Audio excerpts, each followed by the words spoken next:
IETE and also by Computer Society of India. Professor Agarwal has been associated with NBE in various capacities since its inception and was chairman EEA Tier 2 before taking over as chairman NBA on January 14, 2019.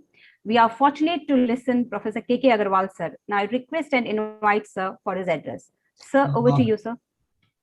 Thank you, Pooja, for nice words spoken about me. I'm so happy to be here once again in ITS, with the only difference that most of the earlier occasions I have been talking on some specific subject which Sunil used to decide about some hardcore area of computer science or information technology. But I'm so happy that this time they decided to have a webinar on national policy of education, primarily for awareness of all the teachers and their contribution. I'm so happy to find my colleague, Professor Jagdish Kumar here, very eminent electrical engineer. We both belong to the same broad discipline in the sense and know each other for decades. And now I think for last couple of years, we have been talking about NEP also together several times. So if there are some overlaps, please bear with us because we have been sharing the same beliefs. I'm happy to see young dynamic Vice Chairman Arpit to be here with the faculty as a motivator, as a dynamic young leader, and taking the institution forward. And when he said that I'm available to ITS whenever they want me, let me assure them that as long as your intentions remain as pious as you are, I will continue to be available to you for furthering the cause of education, because that's what I look forward to. I will touch some of the aspects of NEP because throughout the day, not only Professor Jagdish Kumar, thereafter you have Professor Pant, Professor Vineet Kansal, and Professor Ranjana Arora. All of them can, I think, talk full day about NEP. So I like to touch some of the points, and I will also like to respond to some of the challenges which Arpit decided to flag off this morning. Friends, it's right that we have got the national education policy after a big gap of 34 years. And people call all of us that it's a very ambitious policy. It wants so much to be done. But please also remember 34 years in a knowledge age is too much of a period to have missed so many things. I read an article on medical knowledge. It says in 1950, the knowledge used to double every 50 years. In 1980, it used to double every 20 years. In 2010, it used to double every 10 years. And we hope when the things are analyzed, in 2020, knowledge may be doubling in less than 1 year period. Now, when that is the rate of doubling of knowledge, imagine a policy coming after 34 years. Obviously, it had to have too many deliverables, too much to ask for the society, because we had missed too many things. So therefore, I think that was the only solution, that we had to sort of cover up everything which we wanted. And over this period of 70 years, our education system had also expanded like anything quantitatively. If I see, we started with 3 universities in the country and we have now 1,000+ universities and 40,000+ colleges. So expansion is quite phenomenal, despite the fact that our GER is still much poorer than even many of the developing countries. Well, people do say, well, where is the hurry to increase GER? But my counter question is, how long we can afford to continue to remain an uneducated nation? A nation has to be an educated nation. A nation has to be a healthy nation. Then only it can be a productive nation. and I will go a step further, then only it can be an independent nation. If you don't remain educated, if you don't remain healthy, somebody will eat the nation up one day, which we cannot be afforded to. Therefore, to increase GER is understandable. It had to be done. And a very basic step or basic premise which has been taken in the policy is we have started talking from school education onwards. Because if school GER becomes 100%, then only 50% in higher education will be a realistic figure to achieve. And therefore, effort on school education has been done. This is for the first time, I think, I've seen a policy which has encompassed preschool education and PhD and postdoctoral education. So the span of education is almost our entire life of the child from the age of 3 till all continuous learning, which all of us will have to do. So you should please appreciate if a policy has to encompass so much, then obviously so many things have to be thought of, have to be done. I'll take a few minutes on school education and also comment on Arpit's comment about one university every week. Well, that may not be the only method needed to increase GER. At the moment, we are very open to increasing GER in several dimensions. I remember whether from AICT or from UGC, and as a college, you know, every time you will get a letter, you want to start an MBA course, number of seats should not be more than 60. And to go from 60 to 90, you will take 3 years rubbing heels in the offices and get it done. It is for the first time that a policy declares that a university should have a minimum size of 3,000. So far, we were all accustomed to maximum size. We will not allow MBA to have more than 60. We will not have engineering allow more than 90, so on and so forth. So we were always fixing maximum limits and never really bothered about economic viability and survivability of the institutions. So therefore, I consider it a very healthy sign that for the first time, we talk about the minimum size of a university, that a university will become really viable, survivable, and then only the question of quality can be talked of. And therefore, 3,000 is the expected figure for our university to continue. So once we are able to grow the universities and the institutions in size, number one, it will help us in more than one way. First of all, GER will be easier to be taken care of. Secondly, quality will be easy to be ensured. I remember when I went to Harvard for some lectures, and I asked them, with what strength you started your business school? And they told me, sir, we started with a batch of 2,000.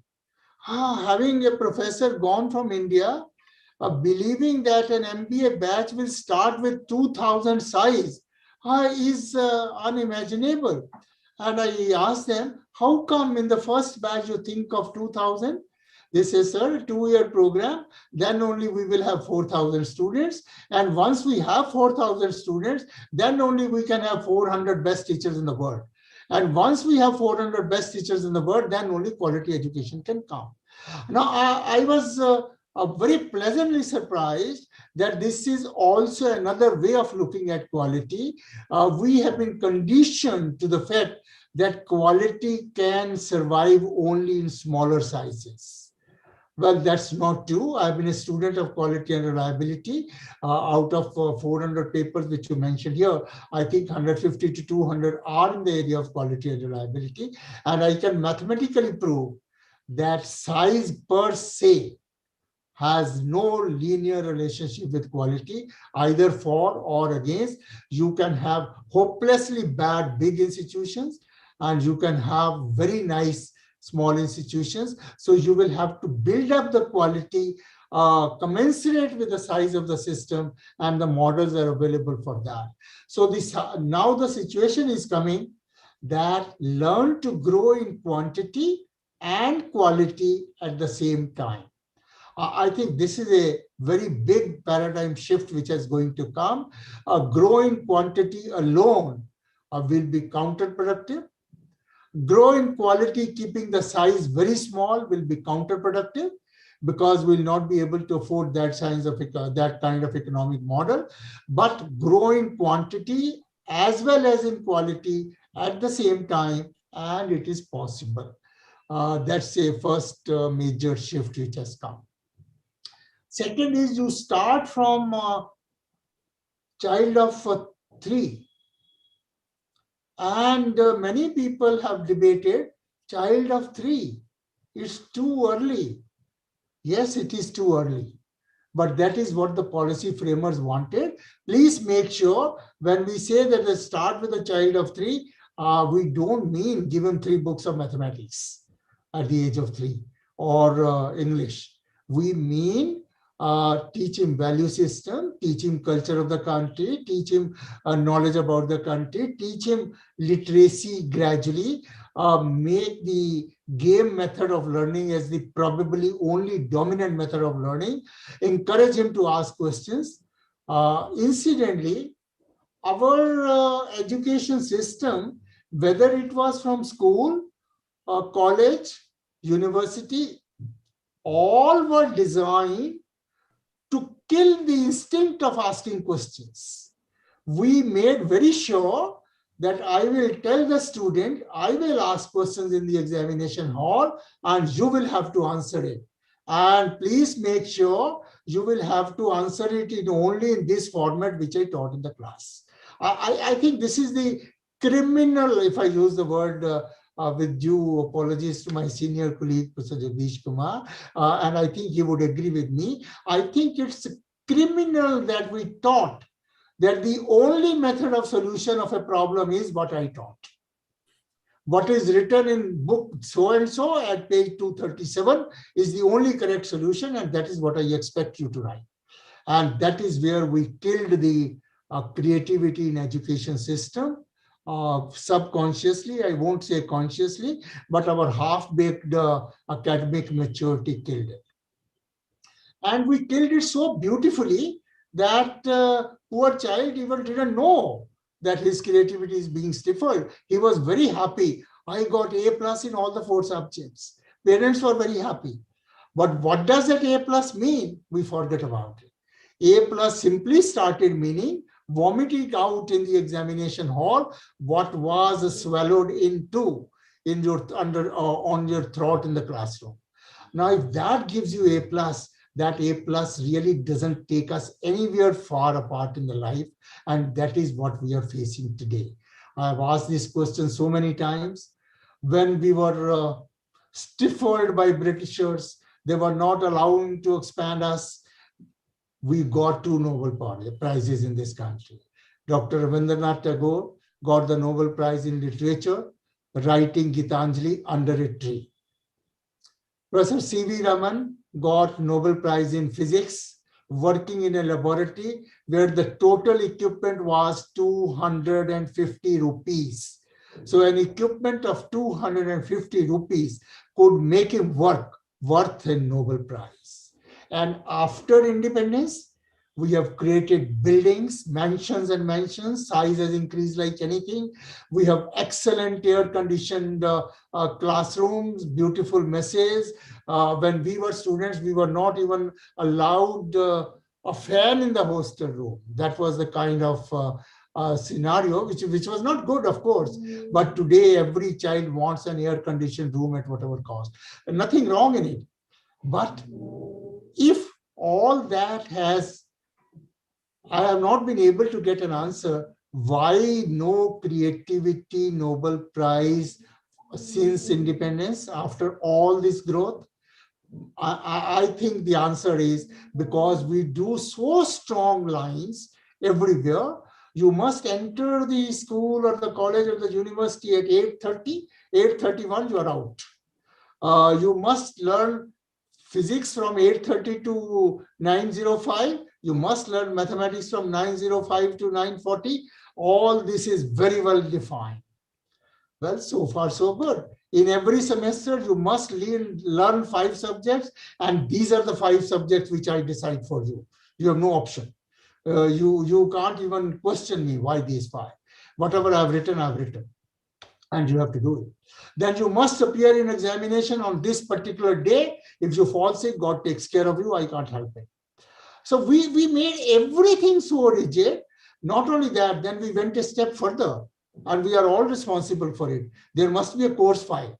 What will you teach which day? Now, if a teacher wishes to take the class a little bit this way, that way, that's not allowed.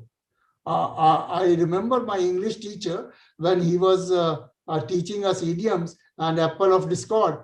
He says, can any student discuss why not Rasgulla of discord? And he spent full 30 minutes on describing to us how apple of discord came out as an idiom in English literature.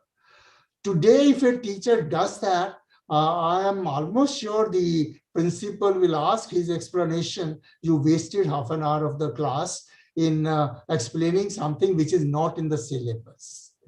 So the syllabus and the curriculum became culprits in the domain of creativity, and except for some autonomous institutions, great institutions like IITs, AIIMS, some of the universities, very few, we did take care of this to some extent, but too less in too little institutions. Talking about engineering, we have about 5,000 engineering colleges, and as Chairman National Board of Accreditation, I have not been able to accredit even more than 20% programs in the whole country. Well, that does not mean that we are very tough accreditors, but it only means that the colleges have not come up to a level that where they can even take the courage to apply for accreditation. They know they are not worthy of accreditation. Now, the question which National Education Policy has arisen is, once you know yourself that you are not worthy of accreditation, why should we tolerate you in the country? Why should we entrust the future of the students in your hands, the hard-earned money of the parents in your hands, when you yourself are sure that you are not worthy of accreditation? Our success rate of those who apply for accreditation after meeting the pre-qualifiers is plus 85%. So not that we are tough accreditors, but people do not have, they know that they are not eligible for quality education. They are not providing for quality education, therefore quality certification is beyond. So a very bold decision has been taken in this policy that the new norm of regulation, that's the sentence which I'm putting, new norm of regulation will be accreditation. And we will have to be all accredited in a span of time, which I will not like to quote here. Will it be 2 years or 3 years or 4 years? But within a span of time, all of us will have to be accredited. Otherwise, we'll have to find ways and means. So therefore, not opening many universities, but clustering is another method which has been thought of. I'm not sure you know it. There are more than 10,000 colleges in this country. I'm not talking of engineering colleges, 10,000 colleges where the total number of students is less than 100. All years, all subjects, total number of students is less than 100. Now, by what imagination you can ever make that college a quality college? And there are more than 10,000 like this. And then another 10,000 where the number is between 100 and 200. So probably we'll have to do something about clustering so that quality can at least be talked about. And friends, creativity will have to come in at every level of education. I remember the memorization versus creativity. A computer concerned Wipro made a survey in best schools of Delhi and Bombay quite some times ago, much before the national policy came in.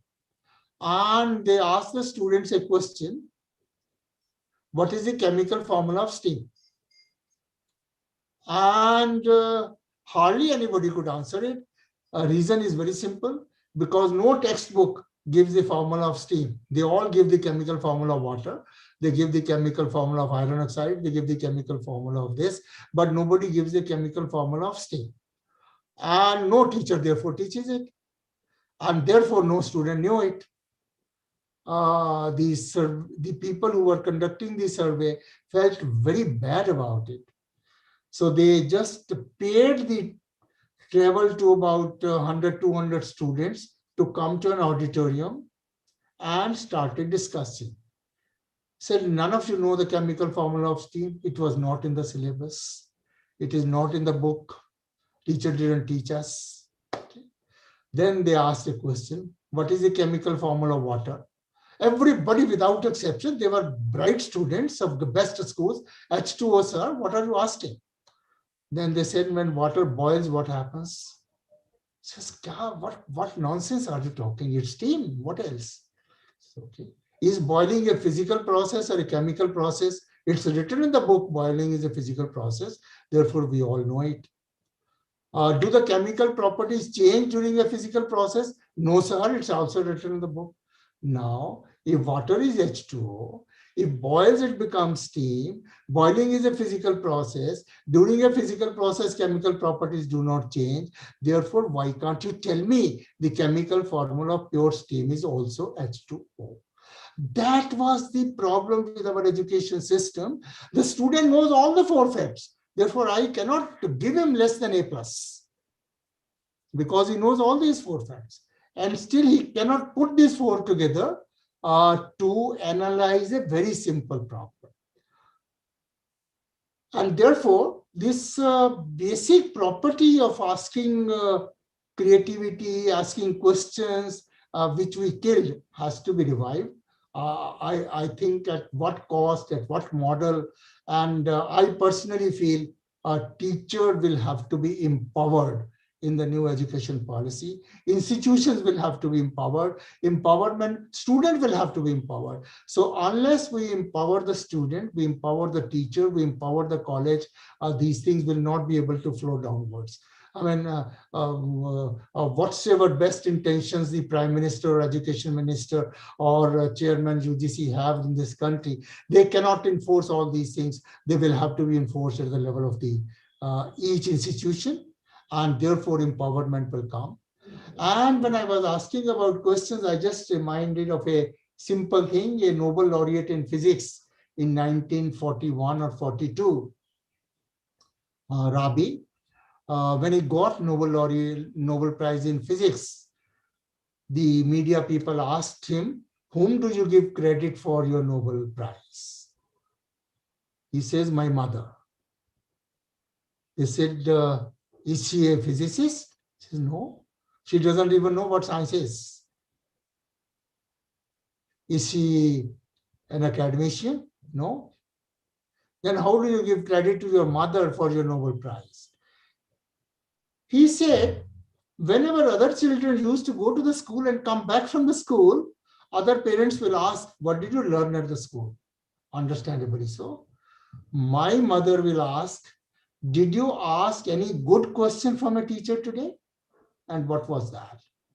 So she will probably make sure that I have a question to ask a teacher every day. And I should think of a good question. And that habit has given me this Nobel Prize. And a psychologist has worked out that on the average, a child of 4 asks about 73 questions per day. We may not even notice it. A child of 4, it's a research paper, asks about 73 questions per day. Maybe to the mother, to father, to siblings, to anybody who comes. And his or her questions may be very interesting. Why am I able to stand? Why don't I fall down? Why should I eat now? Why should I eat more? Is this food not enough? I mean, the questions may be foolish, apparently, but those foolish questions lead to the creativity, lead to the innovation, lead to the real answers. And that is what we have missed at homes. घर पे भी अब एक ही बात है, school का काम करो बैठ के. So we miss the creativity and innovation at home. We miss the creativity and innovation at school, in the college, in the university, and that's the price which we have paid very heavily, and we are not able to solve real life problems. World nature has given so much water to us, but we have to buy drinking water, all of us. I really feel very concerned when I see in the morning the child carrying 5 kilograms of books in the bag and 2 liters of water along with to be taken in the school, because we cannot ensure that the school will be able to give drinkable water. I'm not sure how many of you know, USA in many states has banned bottled water. They say, we are sure that our taps give you drinkable water. Go ahead and do that. We are very sure. You can bring your bottles, fill it up, and they probably charge something like $1 for 20 liters water to be filled up and all that. But they say all the water which we supply is drinkable, so no need of bottled water. Now, it's a very simple problem. But we can't solve it because we know only one method of cleaning water. We don't know how to produce pure water. People have experimented that you can mix hydrogen and oxygen in the balcony of your house and produce pure water. And several things. You can do artificial photosynthesis to get pure water. So unless you learn to attack a problem in more than one way, you really do not solve the problems. So my second take from the NEP is that multidisciplinarity only means you should learn that a problem can be solved in more than one way. You can solve it. You can go to Mount Everest via India, via Nepal, via China, via Tibet, via whatever. But issue is to reach Mount Everest. Our problem is we draw a GPS for Mount Everest, and that's the only thing which the child has to remember. He even forgets that the aim is to reach the Mount Everest. He remembers the route chart. And that is the issue which we have created. We have to somehow tell him or her that there are several methods of solving a problem. And each method could be a correct method. I tell them many times as a joke, but I mean it, that there may be a solution to a problem on Monday, which may not be valid on Tuesday. On Tuesday, I might have to think of a different method of solution of a problem. This is true in administration. Professor Jagdish Kumar would agree with me. We have to find different solutions in different towns, in different locations, in different set of students. You cannot have the same method of teaching, same method of tutoring, same examination system for everything. But we decided to go in for uniformity to such an extent that I am sorry, but I make the bold statement, uniformity proved to be inimical of creativity. And we did it consciously or subconsciously, because if I say consciously, I will also be a criminal in the whole process. So we won't say that, but subconsciously, so much uniformity. We need some structures, but we don't need everything to be done. Syllabus will have so many units. First unit will have 3 questions. First question will be seven parts. Each part will be 1 mark. Now that kind of thing takes away liberty from the teacher, what he or she wishes to teach, what he or she wishes to teach, examine. And that is, again, another point which I'll just take 2-3 minutes more in, because affiliation system was probably one of the worst systems, worst academic systems we had. And we borrowed it from Oxford, and the Britishers brought it to India. Oxford finished it 50 years before we became independent, but we were so faithful, we continued 50 years and then 75 years afterwards with the affiliation system, and we still believe we'll take at least 15 more years to get rid of it. But look at the system. Teacher is teaching so-called syllabus from a piece of paper for which he or she was never consulted. Some university professors sat in the committee room without ever having been to a college, an ordinary UG college, and drew up a syllabus, and we have to follow it. Then somebody very eminent will be chosen to set the question paper. He has no idea about who drafted the syllabus with what in mind. He has no idea what was supposed to be taught, but he sets up a nice question paper. And then the answer books go to a third person who neither knew what was the intention of the syllabus maker, nor what were the intentions of the teachers who taught, nor what was the intention of the paper setter when he asked this question. And we believe our education system is improving in quality. I remember Einstein taught for 2 years, and when he was distributing the question papers in the second year, his junior said, "Sir, stop it." So what happened? He said, "Sir, you probably brought last year's packet to be distributed again this time." He says, "No, no, don't worry. Yeah, I brought the correct packet." He says, "Sir, but it is the same question paper which you gave last year." He says, "Yes, but I expect different answers this time, because I taught the subject differently. And moreover, knowledge has changed in 1 year. So if the question paper remaining same, if the student gives the same answer, he'll fail. And that's the beauty of examination system. But we tilt it up. We learn to thrive so much on MCQs. And I read a paper on artificial intelligence. They say a well-designed artificial intelligence computer can answer probably close to a topper of JEE. Now, if that be so, are we choosing robots for our best institutions, or are we choosing creative students for our best students?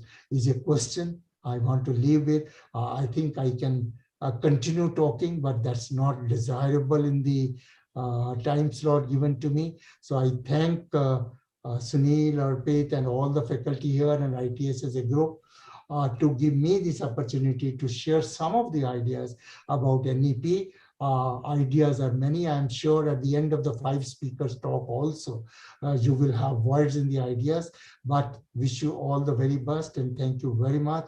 I can only see amongst the speakers, Professor Jagdish Kumar here, so he will supplement to whatever extent he can, and then the other speakers will follow. My very best wishes and congratulations for organizing this and covering 23 states of the country, because every teacher will have to implement NEP. NEP will not be implemented by government orders, by HEC's orders, by notifications, unless teachers decide to implement it. And I think Professor Jagdish Kumar will bear me out. Even today, 75 to 80% of NEP can be implemented in the affiliated colleges also without any changes in rules and regulations. So let us start doing whatever little we can, maybe 10% every semester, and we'll go ahead and do many things. With that request to all my teacher colleagues here, I wish you all the very best. Thank you very much and all the best. Thank you. Pooja ji, Professor Ranjana Arora ma'am has also joined. Yes, sir. Yes, sir. Okay. Thank you. Good morning, sir. Good morning. Good morning, ma'am. Definitely, sir.